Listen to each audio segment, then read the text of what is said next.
This is Wildcat Country. It's only right. The ball's in his hands. A milestone victory for Arizona. Simon says championship. All the inside scoop on U of A athletics. It's up for the end zone. Arizona has scored the touchdown. Wildcats win. Let's go to work, brother. Welcome to another edition of Wildcat Country, a victorious edition of Wildcat Country, presented by Backcourt Marketing. Eric Cohen, Shane Dale. Shane, we have a huge show to talk about today, obviously. Solomon Hill, who currently is on the Atlanta Hawks, former Wildcat basketball player, going to join us in the second segment. And our buddy, Yogi Roth from the Pac-12 Network, going to join us momentarily, but to talk about, obviously the first win over Cal. But Shane, just your quick thoughts. I know we did a post-game show on Saturday after the victory. Just your thoughts a few days later after letting it marinate. How good does it feel that we're not talking about a winless team anymore? You know what I had realized after the fact, Eric, is my full-time job, for those who don't know, I work in the city of Goodyear digital communications department. So at the other side of the valley, it's quite a hike each day, but it's a great job. I love it, but I've had it for just over 2 years. This is the first time since I accepted that job that Arizona has won a football game. And I think everyone, so I think even my supervisor said, I noticed a little more pep in your step today. And so I must have shown it. I think it's just a huge relief. I mean, they beat not injury depleted, a COVID depleted Cal team at home in an ugly game. But who cares? They got that monkey off their back. I think, and since our post-game stream, Eric, we had a chance to watch the reaction from Jedd Fisch and some of the players post-game. And you could just see that relief. I think they know they're working in the right direction. I think we'd all agree that they've been a lot of one-score games. They just haven't gotten over that hump. I think it's that mental hurdle they finally got over. Now they don't have to hear about the losing streak anymore. People can say, yeah, but a bunch of Cal players were out. No one cares. So I think we're headed in the right direction, and now we have a win. And now we don't. If they finish 1-11 this season, so be it. I'm glad that monkey is off our back for good. Thank God for that, Shane. And now let's bring in our friend Yogi Roth, the lead analyst at the Pac-12 Network. We're glad to have him on the show once again. Yogi, we get to talk about a win with you, fortunately. Just your thoughts on, I'm sure you've watched the tape of Saturday's game against Cal. It wasn't pretty, but just your thoughts on how Arizona has progressed from, where they were maybe in early October to where they are now a month later. It's been a joy to watch, right? I think the longer and longer we're in this, you really value the rebuilds versus the takeover and keep it going at a certain place. I know fan base would rather just consistent winning forever, but there's a reason there was a change in leadership. We've talked about it, right, from the time he got hired, and we've connected a few times up until now. And you might not see it on the scoreboard clearly, but you saw it in other elements. I've seen it calling their games, talking to players. And my favorite moment was post-game locker room Stanley Berryhill. And when you watch that whole video, Jedd Fisch is giving the game balls away to the defense, to the kicker, right, to a couple different players. And Stanley, you hear him in the background saying, yo, I got one. And then he finally gets his opportunity to speak. And he goes, to the coach who never stopped believing in us. And I get the chills that right now because, look, man, players in locker rooms, they feel it. They feel it when you're struggling. They feel it if you don't believe. They feel it if you're approachable or you're not. They feel everything, and they talk about it. And they didn't have to go have that moment, right? Usually that game ball comes from who? The AD to the head coach. That's how it works. That's not how it has worked in that scenario. And that, to me, was a great reflection of all the work that Jedd and his staff had done. Yeah, Yogi, I think I was about to call you Jedd. Yeah, I know you're good friends with Jedd Fisch. Yogi, I'm sure it's such a relief, like I mentioned already, to just finally this team to have its monkey off its back. They have over 50 players in that team that had never won a college football game until Saturday. I think what we saw is this team, talent is lacking in a lot of areas. They've blown some leads. They've lost a lot of close games. But the one thing we can't question is the heart on this team, and they've never given up. How much of a testament is it to Jedd Fisch and this staff that this team, after 20 straight losses and 8 losses and so many heartbreaking losses this season, never gave up on the season or on each other? I think that is, again, I go back to like the biggest thing I'm going to recall about this staff after they get the proverbial monkey off their back was every Monday I go back and I watch the Saturday night press conference from every team, and then the Monday press conference, or whenever, like the early week one from every head coach. What I love with Jed is if you track it, every week he was kind of giving an inkling of what was the motivation going to be? Or if you saw the team walking into a game, right? One week they had a Believe t-shirt on. Another week you felt like it was a different message. So what my point is to the listeners out there is that when you're losing, like Arizona football had been losing, you got to find ways to ignite belief. But I believe this, if you hear a coach say, hey, we just need a spark, a lot of times they don't really know what's going down, right? They're saying, I don't have an answer. If that's what they need to be at the spark. They are a catalyst. That's why you're a head coach, man. That's why you hire your staff to say, hey, in the tight end room, do this. Hey, Jimmy, at the quarterback room, hey, I know it's a challenge, and you might play 4 guys in the game against Cal, but figure it out. Inspire them, motivate them. Let's talk about how we can do that. And that's what I think, for me, what Jed did every week. He gave his team an achievable goal that wasn't always just go win the ball game, but it had other elements to it that were deeper. And I think you were watching this team build on them, and they'll carry those into the offseason as well. Well, let's look ahead to Arizona's last 3 games of the season. At home against Utah, not an easy game, and then the last 2 on the road at Washington State, and then the rivalry game at ASU. Are there any winnable games in there, especially now that maybe this team has that mental block gone and has finally won a game? Do you see Arizona having a chance in any of those games? Yeah, they'll have a chance in every one of those games. I mean, look, Utah to me is playing as well as anybody in the South, and you could argue the league, right? They haven't had the tests that Oregon has had. They're going to have that in 2 weeks, of course, when the Ducks come to town.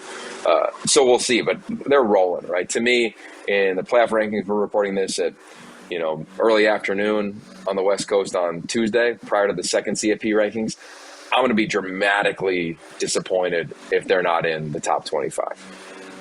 AP poll I could care less about. I rarely pay attention to it when it's the only thing going. I'm definitely not paying attention to it now because I think the CFP committee really focuses on the actual games. With that said, that's going to be a challenging one. But if you look at how Arizona's played this year, there's been moments where in games you look at a stretch of plays, a 4-play stretch, a 7-play stretch, you're saying they're moving the ball. Look at the Oregon game. Like there's moments, and that's to me, if I'm Jed Fish, I'm saying, guys, let's just not have self-inflicted wounds. Let's not have unforced errors, to use the tennis analogy. And then they got to have things bounce their way. And they've never been perfect all year. The reason they started off the way they did is because they put the ball on the turf. They had uncharacteristic mistakes. So we've seen crazy things happen in that stadium. I just talked to Scooby Wright the other day. Remember when they beat Oregon on senior night? Nobody thought that one would happen either. In college football, if I talk to you guys 100 more times, there'll not be 1 second where I say, yeah, this team doesn't have a chance, just because we've seen too many crazy things happen. I mean, hell, Kansas almost beat Oklahoma a couple weeks ago. No one saw that one coming. So, yeah, Arizona's got as good a chance to win these games as I think they do every time they lace them up. All right, so more specifically, Yogi, I think what everybody looks at Arizona's bowl potential this year, obviously they're not going to a bowl game, but it's against ASU. I mean, that's the only game that really matters from here on out. I mean, if you get blown out by Utah and Washington State, so be it, but if you beat ASU, it makes up for everything. How, based on what we've seen from ASU, they've been kind of up and down. The Herm Edwards situation is interesting. Let's just put it that way. Do you think Arizona has legitimately, can we say that the Wildcats have a decent shot at this game, or is it still a pretty uphill battle? To me, it's going to be the health of this team. I mean, I was watching the game back, and I was like, man, I've never seen a season where 4-5 guys took a snap from the quarterback or from the center, right? Look at the last game, right? 4 guys did, right? Like, think about that. Michael Wiley, of course, in the Wildcat, and Jamari Joyner coming in, and, Will getting knocked out. They're bringing in his backup. So I think that's going to be a big thing for this team. ASU will be dialed in for the game. It's a rivalry game. We know that. I hope I call it. I think there's a chance that we end up getting that game. I hope we do, just because I've done it once and it was a blast. So, yeah, I still think Arizona State coming off the bus looks as good as any team in this league. Now, they've had some injuries they've had to deal with. They've had inconsistencies they've had to deal with. They've had turmoil, as you referenced, they've had to deal with. I saw them play one of their more complete games over the weekend. So ASU's got a chance. Now, I'm curious to see what they do. What do they do heading to the Northwest? They got to go to Seattle, inclement weather. We saw over the weekend there's a chance for that. Got to head to Oregon State for, I think it's a third straight year, to Corvallis. How do they handle that? And then they've got such a veteran group that's going to kick out to the NFL. How do they deal with everything over the last couple weeks of the season? I think it'll be big. I think there's so many variables, but we know rivalry game, man. It's cliche, but it's accurate. Anything can happen. I don't think Arizona's going to get rolled. I don't see it being anywhere near what it was a year ago. I think it'll be a competitive, hard-fought game that'll probably come down to some playmakers doing their thing, like Rashad White. And can he get stopped? Jaden Daniels and his legs. Is he stopped? Is it a missed tackle in the secondary and a zone read? So I think all those things will factor into it. But, yeah, Arizona will have a chance. For me, ultimately, for these guys, though, as they head into the early signing period and the new era of the portal, like true free agency now, like last year was kind of wonky because you couldn't do any visits still.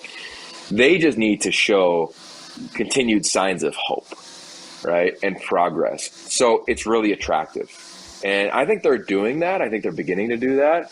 They need to continue to do that over the last few weeks of the season so they can really hit the gas here, show guys in the portal and high school seniors that there's a chance to play really early here, and what's building and growing there is going to have sustained success.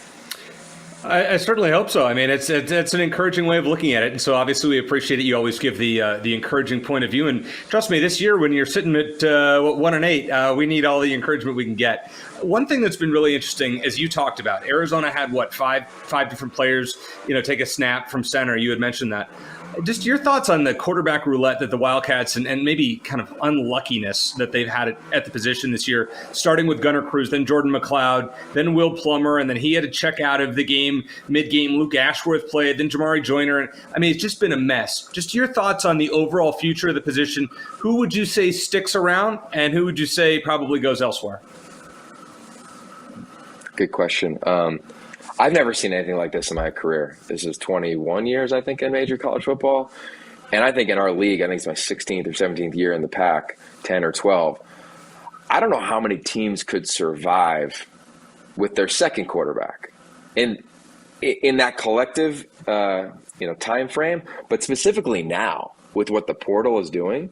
But go ahead and look at the number 2 quarterback. Look at the Cal game, right? Cal Arizona game, right? Like they struggled to function, to be operational with their backup quarterback. So I look at Arizona, I was like, damn, like, okay, like definitely was there in their final scrimmage of camp. And in my eyes, Gunnar Cruz won the job, right? And I thought that McLeod looked probably the most skilled, but he was still so young in the system. I think he flashed, but then threw some really bad picks. Right? He did that in the Oregon game, and then all of a sudden he rolls, and you're thinking, here come the Wildcats. Will has always been steady. So I think they kind of got fortunate that it was a first-year coach and everybody was competing for the job. Regarding who stays and who goes, I think those 3 guys are all going to stay because I don't think anybody has stood out among those 3 to be like, here's the keys to 15 practices in the spring and you're with the ones. And I'd imagine they're going to add to that, right? They've got a nice commit, I believe, still in high school, really talented high school quarterback. I'd imagine they might go get another one if the market gives them that opportunity. So I'd be shocked if anybody left because I don't think anybody has played well enough to even in the locker room or in the quarterback room where they kind of defer that guy gets the first rep in PRPs, like player run practices in the offseason. I still don't think – I'm not even confident enough saying that, yep, this is the guy, because we've just seen different dudes flash at different times. The health of some is clearly in question as 2 of them are done for the year. So I'm definitely not trying to dodge the question, man, but I can't imagine, and I would be really surprised if anybody left. And nobody's played great, so it's not like I don't think anybody's going to be begging any of those 3 to come to their program. So unless they want to drop down and play at NAU or somewhere else, it's not a good thing for them. And this experience seems so fun in Arizona. I don't know why you'd leave right now as they're building it. Okay, I got to ask you one question about next season. I know we still got 3 games left in this one, but I think fans are maybe a little more excited now about 2022 after finally getting a win under their belt. And you look at this recruiting class, you're number 3 or number 4 in the Pac-12 as of now, depending on who you look at. A lot of returners, obviously. Based on precedent, like you've seen a lot of rebuilding processes, you know Jedd Fisch well. How good could this team be in Jedd Fisch's second season? That's a good question. I try not to say that until after I watch spring ball. We'll see how they land. I mean, look, they're going to get a much improved recruiting class. They're going to do well in the portal. I think people will try to come after their coaches because I think they're really talented. But I bet they all stay, or high percentage of them stay. Remind me of Jonathan Smith at Oregon State when he first got there. This guy lost 2 coaches in 4 years, if you think about it. I don't see guys leaving Arizona and Jet. I think he's such a great guy to work for and work with. The reality, though, is that everybody else is getting better, too, for the most part. Right? Utah's not going to slow down. They're so young. They're rolling in the South. SC is going to get a energy with the new coach. UCLA, they return a lot. I'm calling their game this weekend.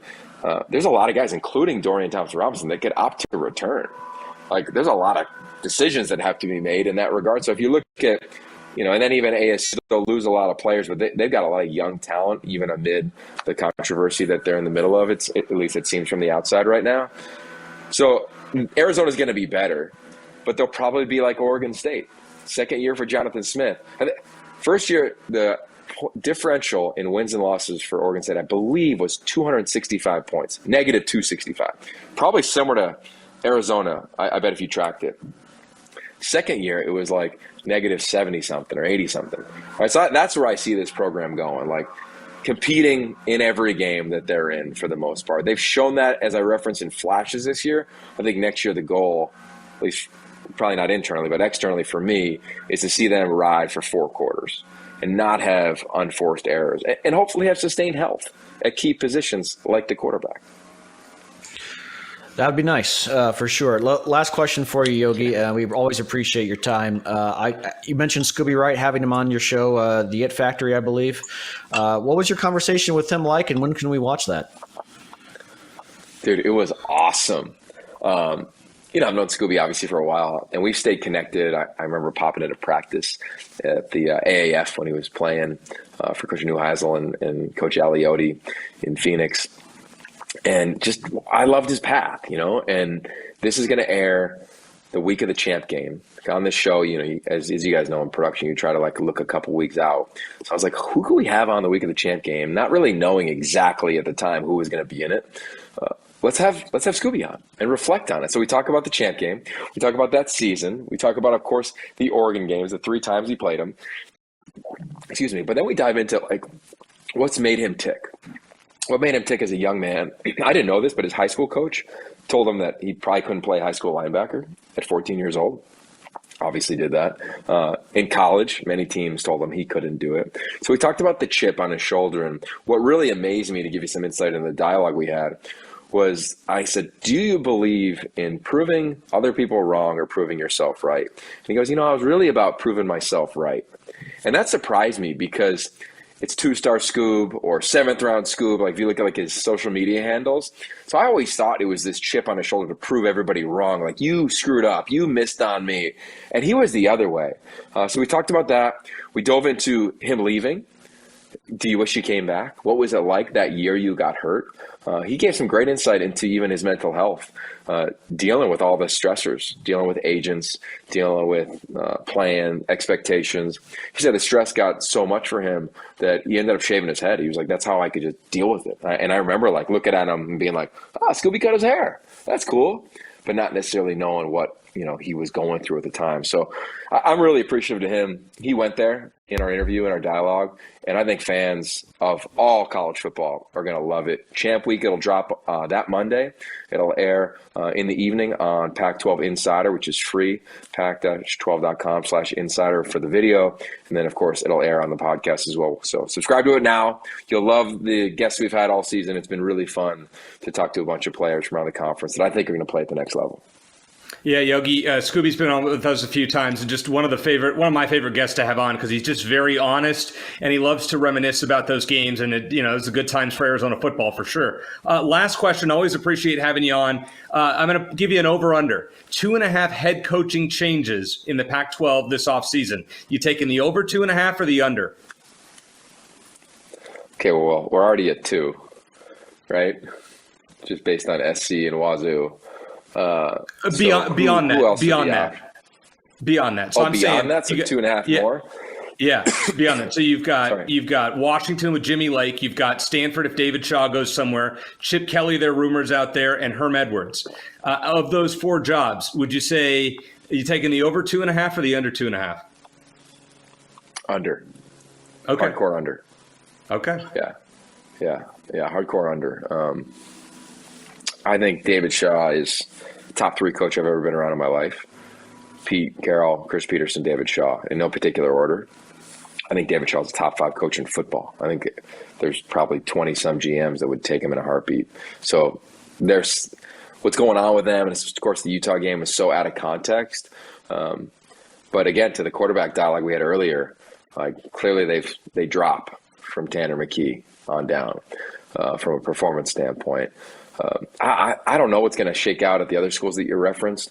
I'm curious to see, what happens. What I like is that the people involved, if you look at like the athletic departments, they're just operating, right? You don't hear from them in terms of anything that would make you question what's happening. So a lot of the noise is coming from the outside. And the reason I say that, I appreciate that, is because it's about the players.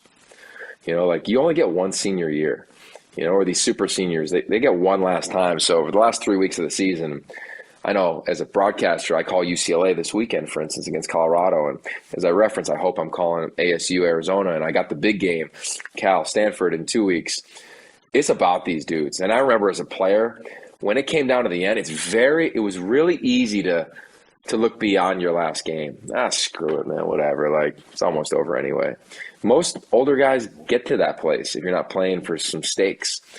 And these staffs and administrations are competing to make sure that doesn't happen everywhere, 1 through 12. And I love that. Of course, it's easier to do it, I'm sure, at Oregon and at Utah right now based on what's happening in the season. But I love how every one of our schools in our league is committed to making this unique 2021 experience the best possible one for the players that are still playing. He's one of the best in the business. Yogi Roth, Pac-12 Network lead analyst. Always thank you for joining us. Coming up next year on Wildcat Country, Solomon Hill. Very excited to be joined by former Arizona Wildcat star and current Atlanta Hawk Solomon Hill, who was part of Sean Miller's first recruiting class in Tucson. Solomon, thanks for taking time to join us in Wildcat Country. I definitely want to discuss your time in Tucson, but let me just start by asking you about your current team first. The Hawks made a run to the Eastern Conference Finals last season. How far away is this team from competing for an NBA title? We're there. I think the league now is very young, but we've had the ability to allow our young players the chances to learn and grow. John Collins and Trey are the key figures in that. And since they've arrived in the league, they've had the ability to play numerous games, a lot of minutes, and build a chemistry that is it's really the cornerstone of what we do here. And I think we're built now to compete for championships, and it's basically just fine tuning what that looks like in real game situations. And if Trey had stayed healthy throughout these finals, maybe things would have been different last season as well. You never know.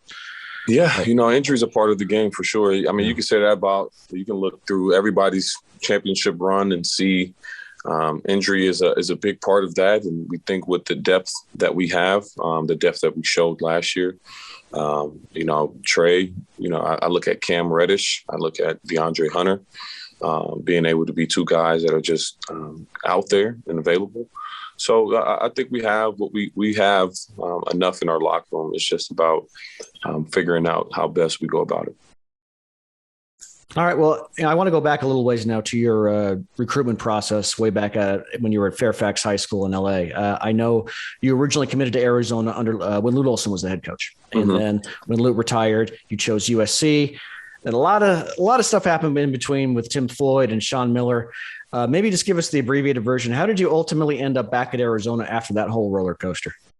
A lot of love, I'd say a lot of love to both of those coaches, to be able to recruit a young man from South Central Los Angeles that was pursuing his dream. But I tip my hat to Reggie Gary.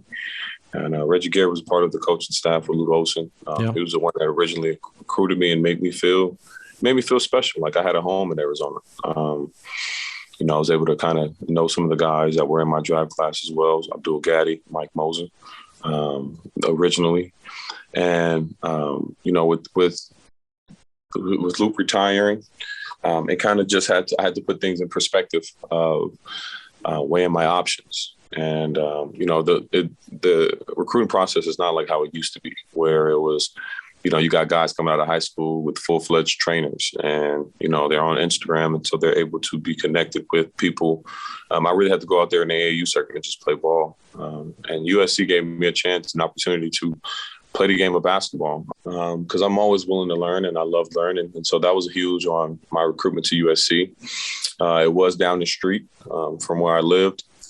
And I loved the way that they were playing basketball and what they had going. They were creating pros, and especially guys, a guy like DeMar DeRozan went there, and it was easy. That was an easier call for me. I think I was a little more relaxed as a recruit. I had opportunities to go and look at other campuses, which I did not do because initially I thought I was going to Arizona. And so when Coach Miller came back around, me and Reggie stayed connected. We stayed having conversations, and he was somebody that I could trust. And he told me, hey, give these new guys an opportunity. When they come in, it's still Arizona, give these guys a new opportunity. And which I did, and Book Richardson was a huge part of that. Coach Miller was a huge part of that, of his development from guys that reminded me of myself. Guys that over the course of a period got better. And that was the goal, was to get better so I can go to the NBA. And I've kind of made it easy. I think my dad would have liked me to use all my official visits and take some unofficials, but I wasn't, I was kind of set on attending a school that was on the West Coast, and that I felt that would benefit me too and make me happy. And I met with Coach Miller. He came down to came to Los Angeles, came to Fairfax. And the book came to meet me, and we had good conversations. And I think it was huge, too, for the both of us. Him coming to a big D1 program, not to say that Xavier has not built what they have built in the past few years. It definitely wouldn't be there without his influence. And so it kind of made it easy. I felt like he wasn't going to fail at doing me justice and making me a better player. And so it made the decision that much easier. I already had my reputation with Arizona. And so I kind of just committed to Coach Miller and put my trust in him. Something I've always been curious about, what kind of role did you play, if any, in bringing Derek Williams and Momo Jones, who were also originally committed to USC, with you to Arizona? Yeah, none. No? None, honestly, because I think everything was the way it was moving and the lack of social connection, with Instagram, Twitter. Back then basketball seemed more far and wide as opposed to now where you can get tagged. If you're a recruit, you can get tagged with you and 6 other recruits that are looking at that same school, and you guys can connect just from somebody else posting a picture of you guys. It was a little different back then. I didn't even get a Facebook until I got into Arizona. So connecting with people wasn't as easy as it is now. And then 2, there's still some competition in it all. Regardless if you guys are going to the same school or not, there's still some competition because there's only one basketball. And it was actually ended up working out pretty well for us, being able to go from USC to Arizona. And be able to have a nice class. But it's very different than what I had expected initially, of going in there with Mike Moser, going to Arizona with Mike Moser, Abdul Gaddy, myself, and then because I think initially I had a relationship with Mike Moser. I played against him. I had a relationship with Abdul Gaddy. Played against him too.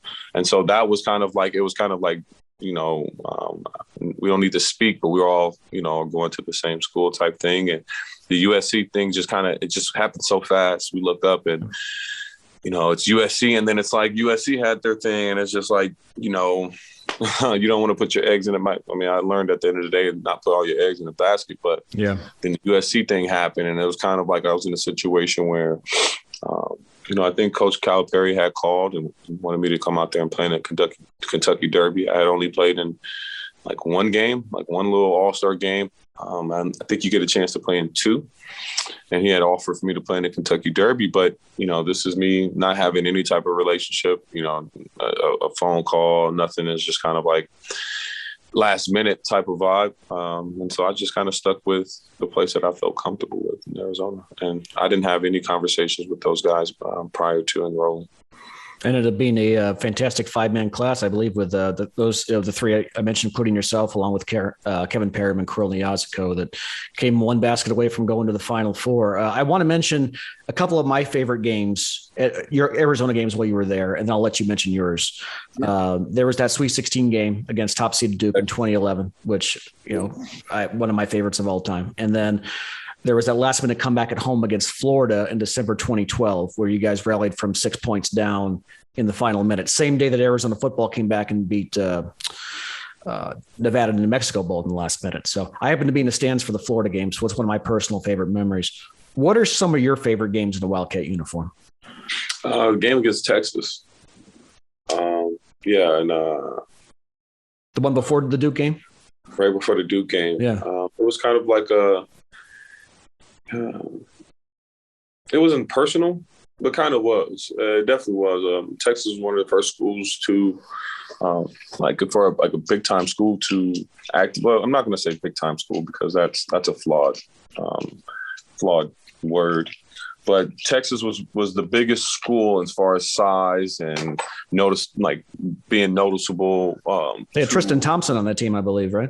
Yeah, Tristan Thompson, Jordan Hamilton. Yep. I want to say I don't know if Corey Joseph was on that team, but that was Avery Bradley was on that team.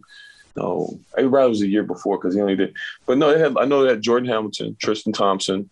They actually had a really good group. They had been ranked number 1 that year at some point and held that ranking. And it was between me and Jordan Hamilton to get the scholarship. I think Russell Springman had told me basically that it was Jordan Hamilton's scholarship to decline. And if he declined, then that would be an opportunity for me. And then once I kind of heard that, I dropped Texas out of my visual and focused in on myself.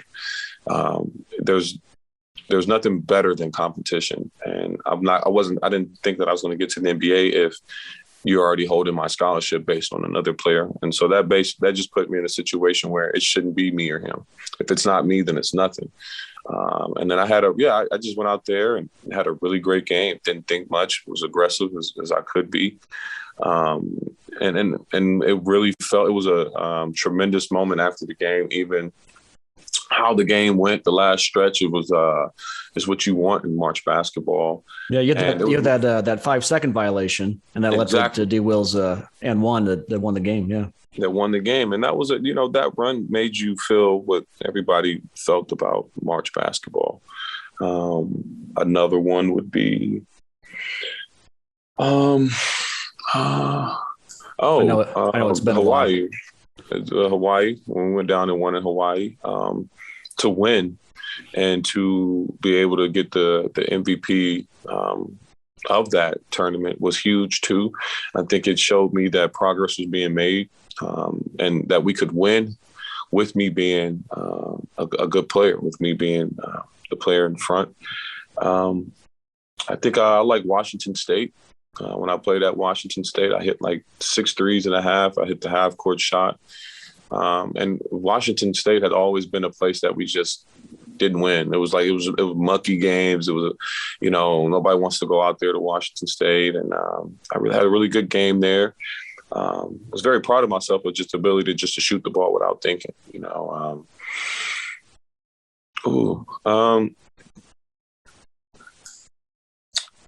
I'd say when I think about it, I think about those. I almost had an opportunity also to have a really good one. And I know we're talking about like games in general. Mm-hmm. But I like the Washington game. I thought that was a moment that I could have had a shot at something if we didn't foul. I think we fouled at the end of the game. I hit a big 3 and they got the ball in. I don't know if it was Josiah, but somebody fouled, and then Washington ended up winning that game. But Derek's block against Washington, that game was pretty huge. The whiteout game. The whiteout game. Yep. That ended up being something that Arizona did from then on. Whether it was a whiteout, red out, he really put a mark on that game. But yeah, it was. I think those were I think that game, Texas game, I'll always remember. I'll always remember that game of putting us in a position to go and play against Duke and then do the things that we did against Duke, and even coming down to UConn.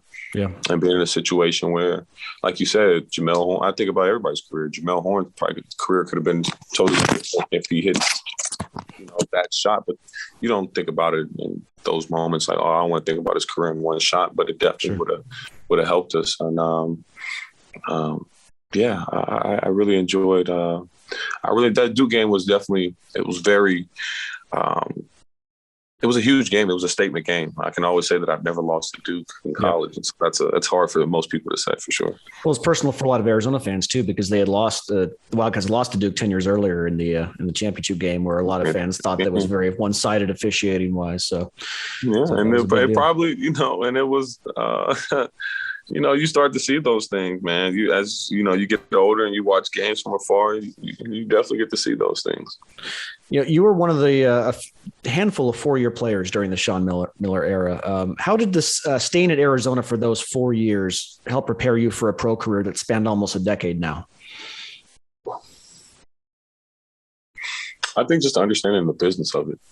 I'm a big believer in, I don't believe that college prepares you better for the NBA at all. No way. If a coach tells you that, then I feel like they're lying. And a lot of elite coaches will go on TV, and I give respect to a lot of college coaches, but nothing prepares you for the NBA except the NBA at all. You understand that it's a business. You understand, well, for me personally, I understand that it's very transactional. You're told that your scholarship is not guaranteed every year, and that's true. The things that are said to you prior to you getting to campus are indifferent. Are different. It's not those conversations that you're having. And as a kid, because you are a kid when you make this decision, it has a lot of implications. It's not like I think I compare it to like when you sign a deal.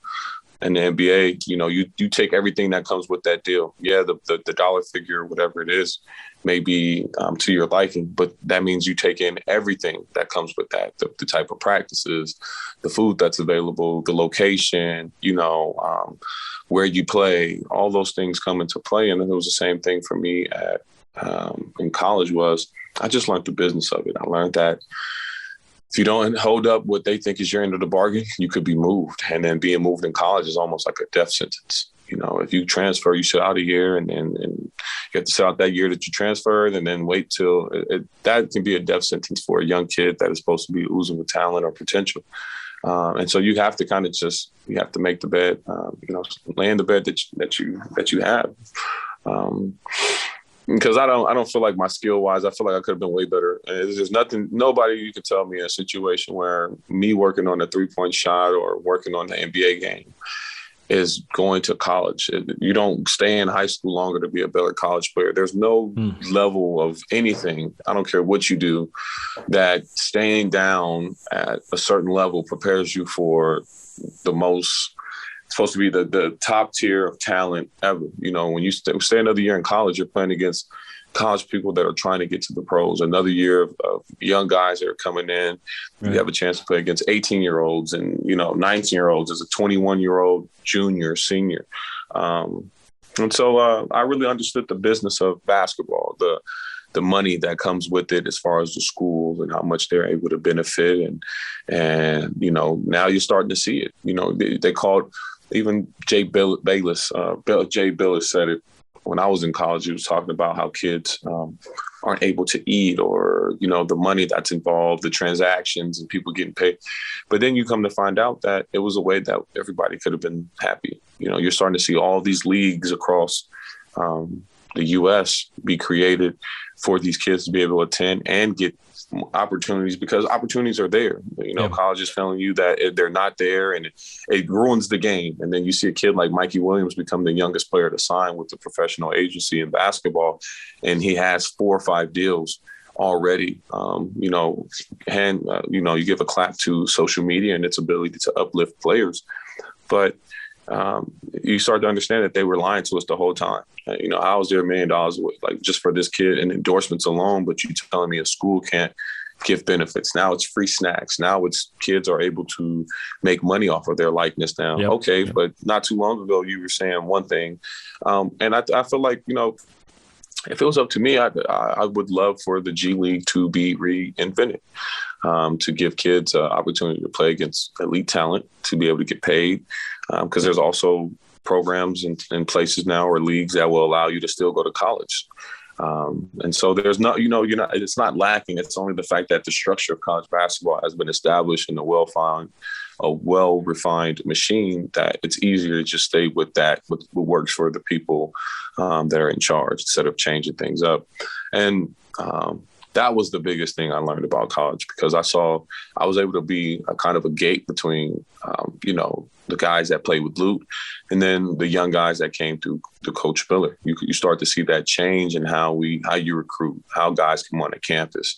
You know, guys have trainers already, and then their trainers have an opinion, and then their representation may have an opinion on something. So I was able to see that it's not, you know, it became less about just competing with your fellow teammates and going after a goal. And it really became a business once you got to college. Crazy to think how much has changed in the last decade. And now with the new, like you said, the new name, image, likeness rules, things are about to change a whole lot more on top of that. Let me ask you about Sean Miller. You know, his time at Arizona kind of came to an abrupt end after last season. How do you think Wildcat fans should remember Sean Miller's time in Tucson? Oh, man. I mean, a guy that came in and, you know, it was really tough on the kid. It was tough on us being the first group of guys that did make the tournament, you know. And then we was able to get back there with Derek, and then it was a bump. But they should remember him for being a guy that I feel like he did his job. You know, there's only so much you can do as a coach. You can't sit here and blame a coach for not winning. It's the players that kind of go out there, and you have to be able to do these things. And I think for the coaching style that he had came from in Xavier, and having, you know, it reminds me of the Miami Heat culture.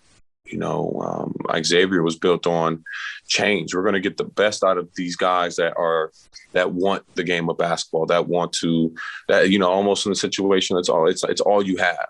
And coming to Arizona, he was able to change, fine-tune a little bit about that, and keep it going. You know, I was able to meet Coach Rounds and understand the nutrition side of it. I was able to build my relationships with Book and learn about being a young Black man in a college where I'm in the 5%. You know, if we're talking about just being a regular student, I'm probably I'm a golden goose on campus. And so when Coach Miller came in, you know, he brought direction. He brought a system that had shown that worked at Xavier, and it worked for us. You know, man, it's tough to win a championship. I don't care who you are. I don't care where you are. I know expectations are high. It's going to be high at Arizona because you want to shoot for the stars to land on the moon. And so if you're not highly competitive, you know, the whole thing was that you're not going to get to the NBA. And so that's changing now. I think people have to understand too, is that it's for some guys individually, they're making more sound decisions. And I think Coach Miller is in a situation where we just talked about how the game has changed, how it's changed for the players, how it's changing in general. And you are asking these coaches to navigate these waters as well. And I think he should be remembered as a coach that came in and had a great impact on what we did at Arizona, you know, to refine and redo the things that he did inside of the stadium for the players, the auxiliary gym that we have, the Richard Jefferson Center, and making that a place not only for the men's basketball, for women's basketball, women's volleyball, and to give guys the ability to work hard and learn how to work hard. And he brought success for me. You know, I'm going to always be thankful for his ability to coach me almost like I was an Xavier kid, and to hold me accountable. And he did his job. You know, it's crazy. It's kind of like like I said, it's business. It's really about what can be proven, what cannot be proven, what do you know, what don't you know? Because to say that all the other coaches out there don't have anything, whatever it is, I'd be a liar to say that certain schools didn't benefit from certain things and keeping certain people quiet and whatever it may be. And for a coach that was coaching kids in this revolving, and that's why I don't think I can college coach because there's so much to it.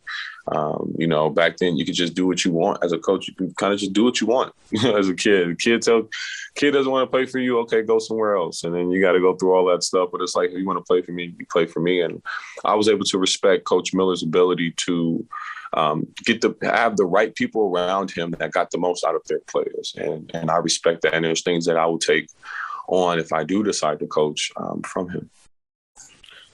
I'm always curious how Arizona basketball, how the program is perceived nationally. Because I think here in Arizona, I live up in the Phoenix area.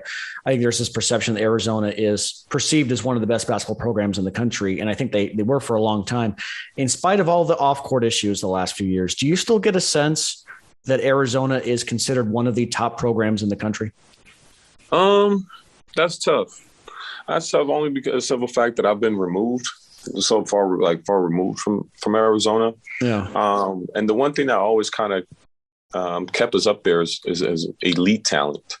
And we have to reintroduce elite talent to the field. And, when you have guys that come into the league, you have look at TJ McConnell, you have Nick Johnson being an All-American, you have Aaron Gordon, you have Stanley Johnson, you have Lloyd Marketing, DeAndre Ayton. Sometimes I think the biggest thing that people don't get to understand is that, there has been a lot of talent that came through Arizona, and the fact that it's never been able to overlap. It's been a weird experience for coaches. I look at Romar having like a string of 4 first-round picks back to back to back. And it was a situation where, man, if he would have got 2 of those guys to play with each other, what could the outcome be for him as a coach and for their program? And I think the same thing for us, to be able to have DeAndre Ayton in a championship game as one of Arizona's best players and to be one of Phoenix's best players, it sets the tone. Everybody wants to win a championship in college, but I wouldn't say that that's always the goal.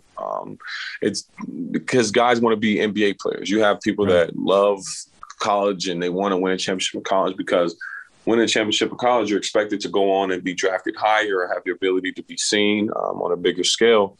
But you have to reintroduce top-tier talent to the field and find the right supporting cast. And I haven't really had a chance to get back into Tucson and get back around Arizona because I feel like now it's a whole new family. I thought and expected an Arizona guy to get the job, even if it was somebody that was on the previous coaching staff.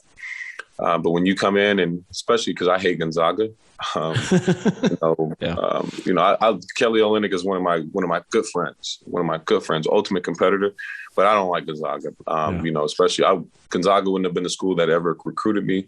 I don't feel like I would ever send my kids to Gonzaga. And it's nothing against Gonzaga, but I just don't see myself or like-minded players like myself where I'm from in a Gonzaga jersey. And so what the new staff has to do is establish how they're going to recruit. Is it going to be – because that's the one thing I did respect about Coach Miller is that he recruited guys that, I can look in the face and say, you've been through something. And it's not to say Gonzaga – I don't know any of those kids. I'm not going to say they haven't been through anything, but I'm talking about from my own personal experience. I'm out in Brooklyn, and I'm more than likely I'll probably see Kevin Parham tomorrow.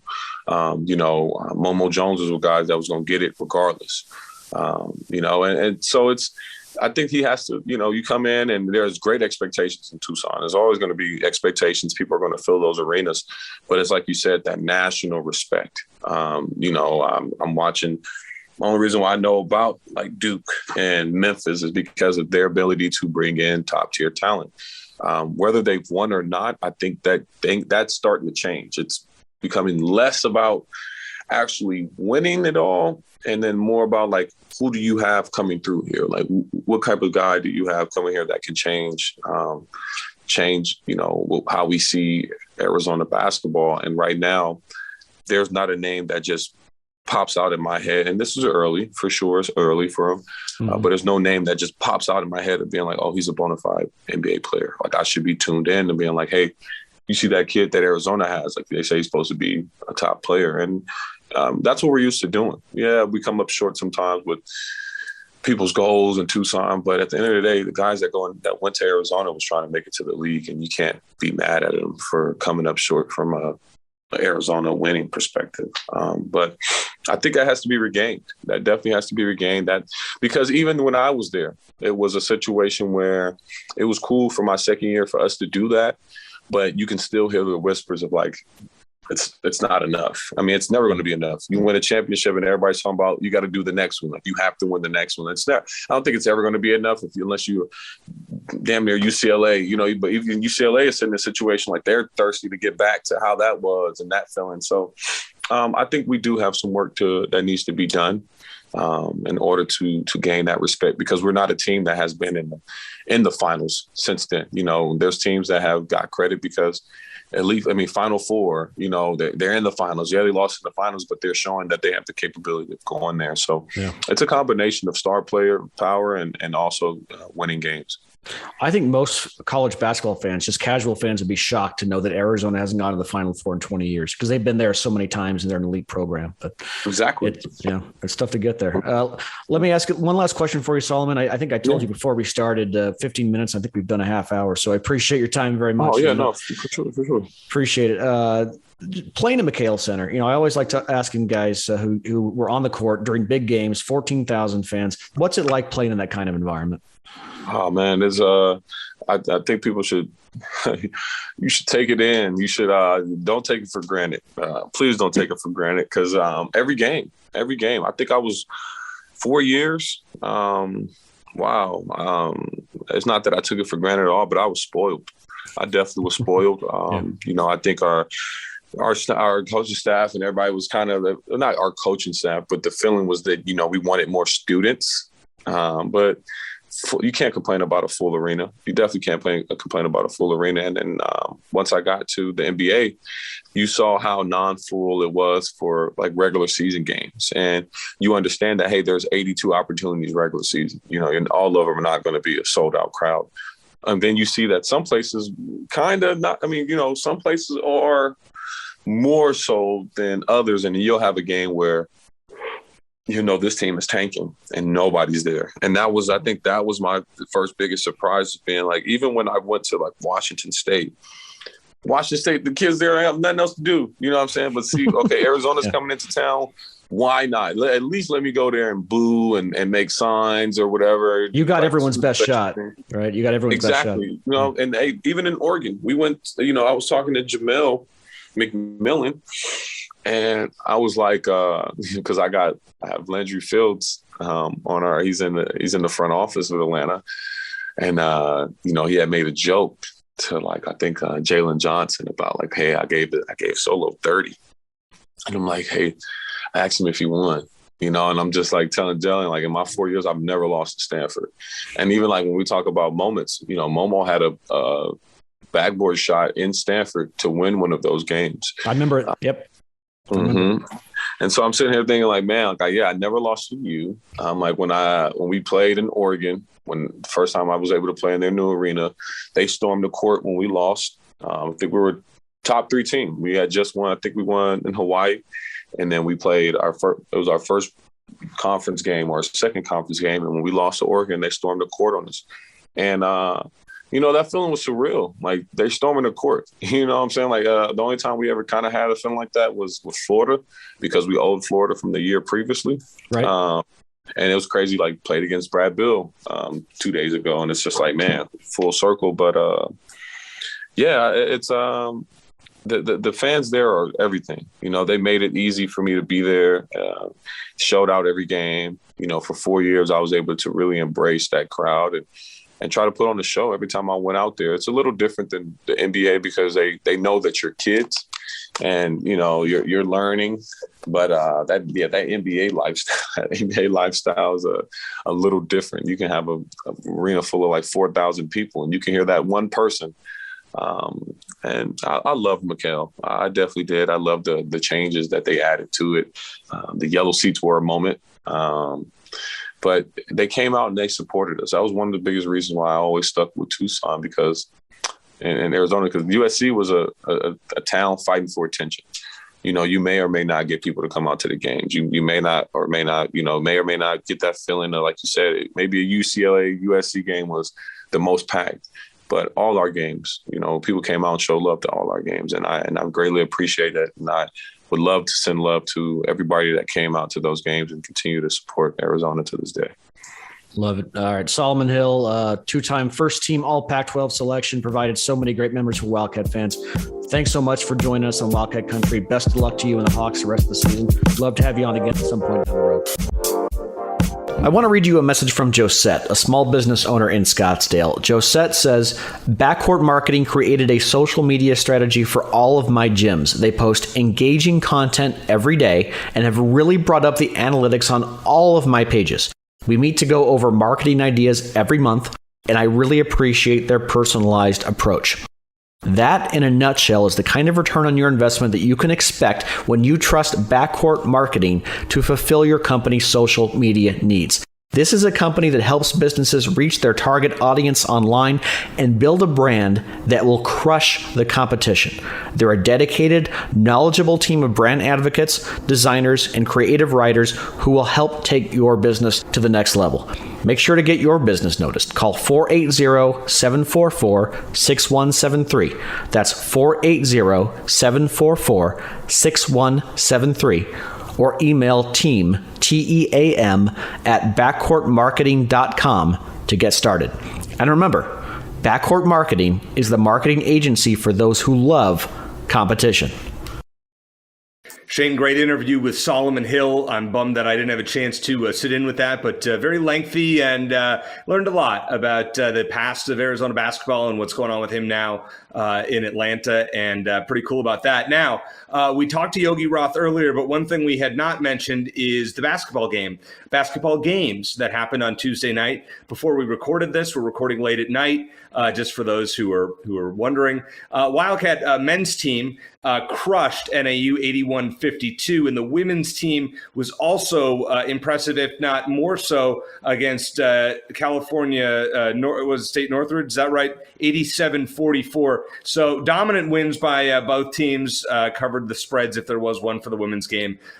Shane, just some thoughts on both teams for this McHale doubleheader that we saw on Tuesday night.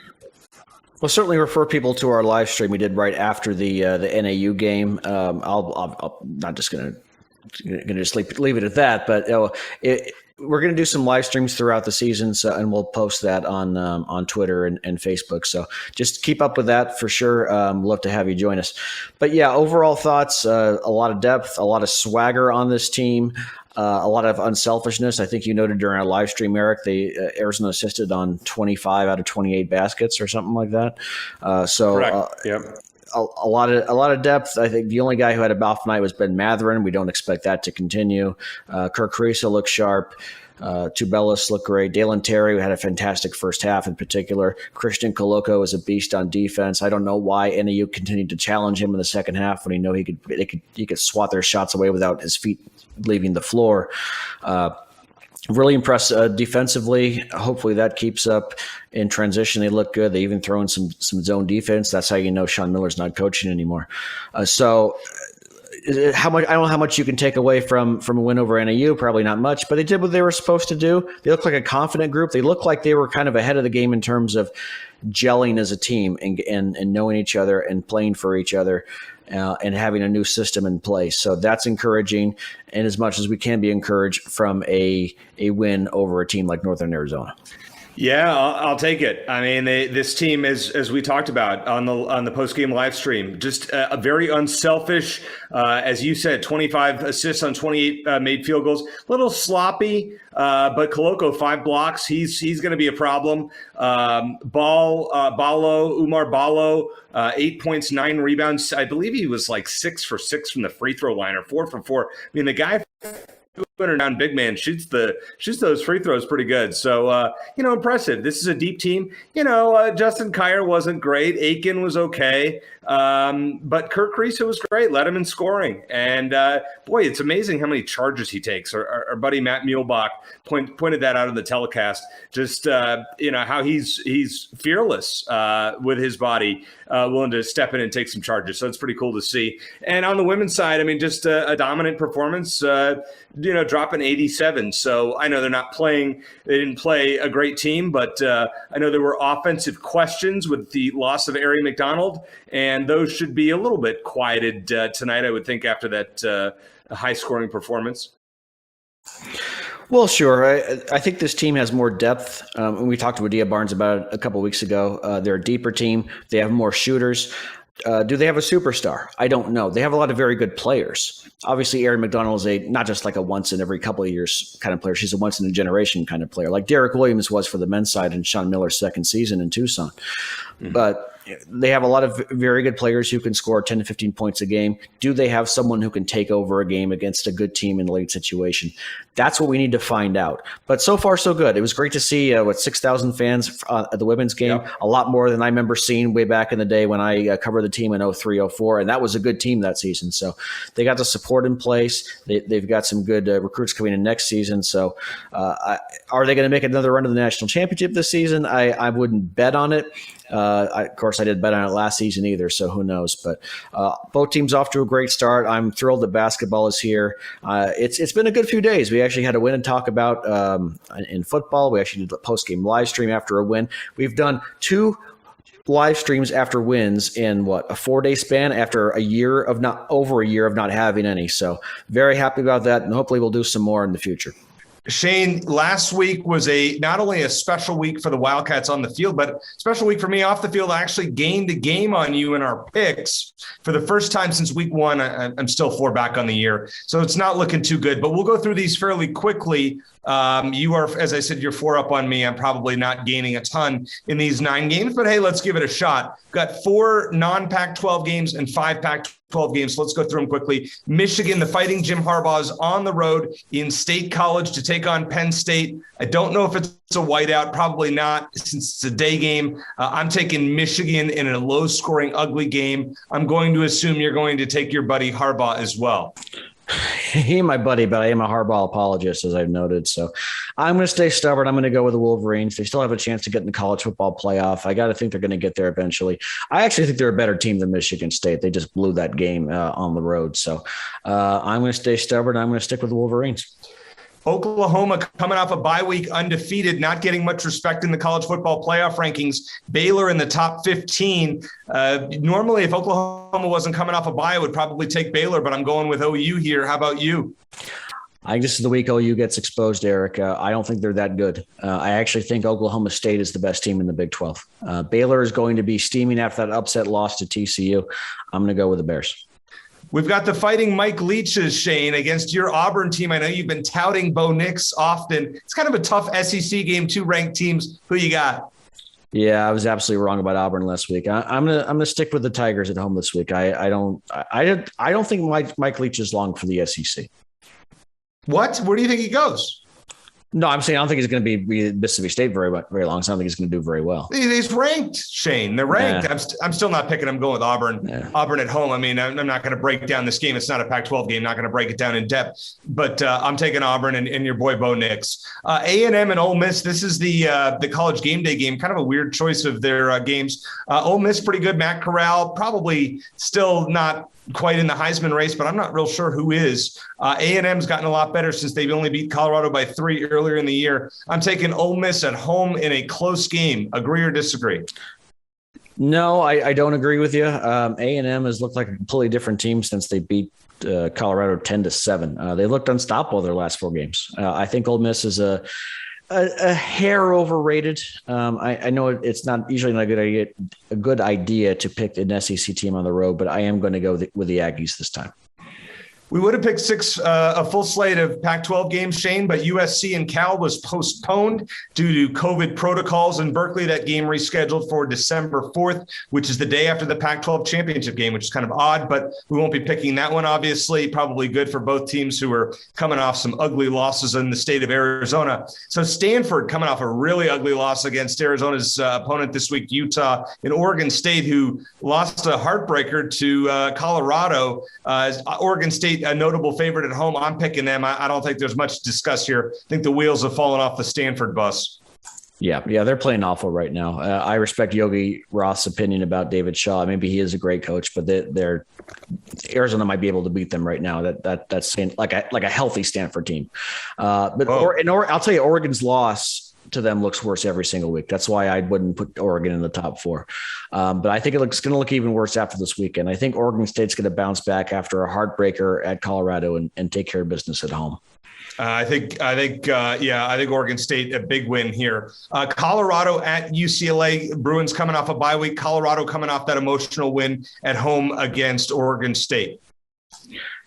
I think Buff's coming back down to earth. I'll tell you what, Eric, if Chip Kelly doesn't win this one, the talk about his future with the program is only going to get even louder. I do think he's going to win this one, though, at home. I had a friend who hung out with Chip Kelly last weekend at the Breeders' Cup in Del Mar, said he was a great guy. First time I've ever heard great guy and Chip Kelly in the same sentence. Very interesting. And the guy's a USC alum, too, which is also interesting. All right, Washington State at Oregon. Ducks are number 3 in the college football playoff rankings. If they win out, they will be in the Final Four, but they'll have to survive this test, Oregon State, and then probably Utah twice, including next week on the road. I think the Ducks win, but it's going to be closer than you would think. Washington State playing hard. Well, that's the thing, Eric. Oregon's played a lot of close games. For goodness sake, they were up by 1 score over Arizona after 3 quarters in Eugene. Colorado game was close. I'm so tempted to pick the Cougars because I just don't think Oregon is I think they're barely a top 10 team, put it that way. But I suspect the Ducks will eke out another win at home before Utah, hopefully, and I would expect them to expose the Ducks the following week. I think so too. I think Utah will be one of my best bets of the year if they play as we think they will this weekend in Tucson. All right. ASU goes up to Seattle to take on Washington. Now, Washington is in a unique situation because their coach, Jimmy Lake, essentially punched one of his players last week on the sidelines against Oregon, and their athletic director suspended him. So Arizona State is facing a backup Washington coach. And part of that is the reason I'm taking the Sun Devils, who got a pretty good performance from Rashad White, running back. And I expect them to do pretty well once again in Seattle and win a lower scoring, ugly-ish game against the Huskies. Wouldn't be good for Jimmy Lake if Washington played its best game of the season this weekend, would it? But I just can't pick Washington again this season after the way they played for 3 quarters in Tucson. And ASU is the more talented team. They got their act together enough against USC to show that. I know it's tough to win up north in November, but I think ASU does enough to pull out the win in a close game. And I think Jimmy Lake will not be a survivor. I mean, if he's getting suspended for punching a player in season, he's not surviving. That's what I was trying to tell Yogi earlier in the show. All right, final pick of the night here, Shane.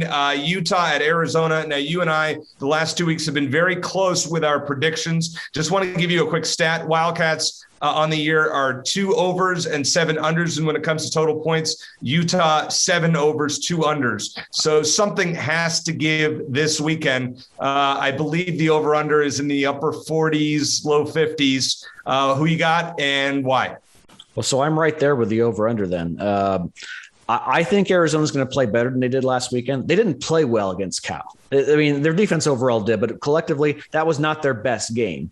But they won, and that's all that matters. I think Arizona might hang around for a half. I think the Utes defense is going to make Bill Plummer's life miserable. They're number 1 by far in the Pac-12 in sacks. They're going to force him into some mistakes. I don't think Arizona has an answer for Utah's running game. They've struggled to contain very good running backs all season. I don't think it's going to be a rout necessarily, but I think Utah will end up winning comfortably. I'm going to say Utah 34, Arizona 17. Okay, well, we do not agree on the score here. I think this one is going to be a rout. I think, unfortunately, I will be back in attendance at Arizona Stadium, and we know that I am the jinx, Shane, as was pointed out on Twitter and on our post-game stream last week. I'll say Utah 38, Arizona 10. Sorry, guys. I mean, it's the one game I missed. They win. I'm going to be back this weekend. I don't think even if I wasn't going to be there, I don't think Arizona beats Utah. If they do, we're going to be celebrating on next week's podcast. Let me tell you that. Really great show. Want to thank, our buddy Yogi Roth for coming on earlier in the show. Great always to catch up with him. Solomon Hill, who you had a chance to talk to for quite a while. Really compelling interviews. So really glad to have him on. And want to thank All AZ Sports for what they do for us producing the show. And, of course, our friends at Backcourt Marketing. Check them out at backcourtmarketing.com. And they're now on Twitter at backcourtmktg. So they will have some funny tweets for us next week when the Wildcats basketball team and football team play on the same night. And we'll be doing a post-game stream on, I believe that's Friday the 19th. So Wildcat basketball plays Wichita State. Football team plays Washington State. So the WSUs against Arizona, can the Wildcats get one of them? By the way, Wichita State won on almost a half-court buzzer beater in their first game of the year. So Arizona looked a lot better than them. Just want to point that out. So thank you to all for watching the show and listening to the show. And Shane, you for being a part of it. Always fun to work with you. For Shane Dale, I'm Eric Cohen. Thanks for checking in with us. And as always, bear down.